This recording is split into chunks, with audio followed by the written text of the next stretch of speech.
Жігіттің бағы ақылды жары. Ертеде 3-4 жолаушы бір ауылдың үстінен өтіп бара жатады.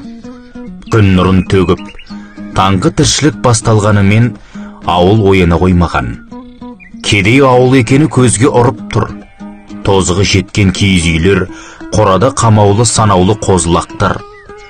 Жолаушылардың шеттегі жұпыны үйге назарлары еріксіз ауды. Үйдің айналасы жинақы.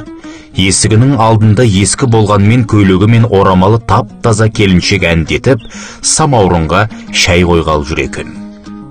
Жолаушылардың үйіне қарай бұрылғанын көрген келіншек иіліп сәлем берді. Отағасы үйде болар, сусын ішіп оразамызды ашсақ деп сөз бастады алдыңғы аттағы кісі. Иә, үйге кіріңіздер деп келіншек қонақтарға жылы лебіз білдіріп, олар аттан түскенше үйге кіріп кетті. Ардынша үйден отағасы шығып, амандасып қонақтарды үйге кіргізді.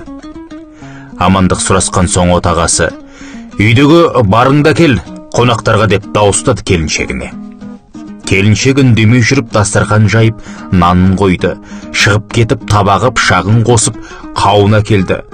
Отағасы қауынды қолға алды. Қауынның бір жағы шіри бастаған екен, жігіт келіншегін шақырып, басқа қауын әкелуін бұйырды.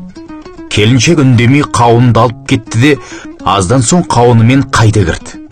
Отағасы қауынды қолға алып, қайта дауыстап шақырды. Мына қауыныңды шіри бастапты, басқасын әкел деп келіншегінің қолына қауынды ұстатты.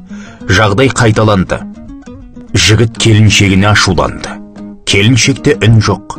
Төрде бәрін бақылап отырған қонақ, жігітім, босқа ашуланба. Келіншегің ақылды жан екен. Үйіңдегі жалғыз қауынды 3 рет алып кірді. Басқасы жоқ деп қонақтардың көзінше бетіңнен алмады. Өзге ел болса өзің таппаған дүниені қайдан алам деп ашуланар еді. Алла келіншегіңнің пейіліне береді. Бақытты болыңдар деп шіри бастаса да, дәмі тілі үйірген қауынды жеп баталарын беріп аттанат қонақтар. Арада бірнеше күн өткенде бір жігіт бірнеше жылқы, сиыры, қой ешкісі бар малды айдап келіп жігітке тапсырады. Таң қалған жігітке, өткенде үйіңізге қонақтар келіп еді ғой, ол патша мен оның нөкерлері болатын. Патша сіздің жарығыңызға риза болыпты. Мына малды аз жылда көбейтіп, күйеуін бақуатты етеді. Өздері өсіп-өніп үлкен әулетке айналсын. Осындай ақылды аналардан туған ұрпаққа еліміздің болашағын сеніп тапсыруға болады деп сәлем айтты деп, патшаның сәлемін жеткізген әлгі жігіт аттанып кетіпті. Ақылды әйел қашанда ерінің жанашыры ғой. Тек ынтымақтары жарасып, бір-біріне кешірімді бола білсе болғаны.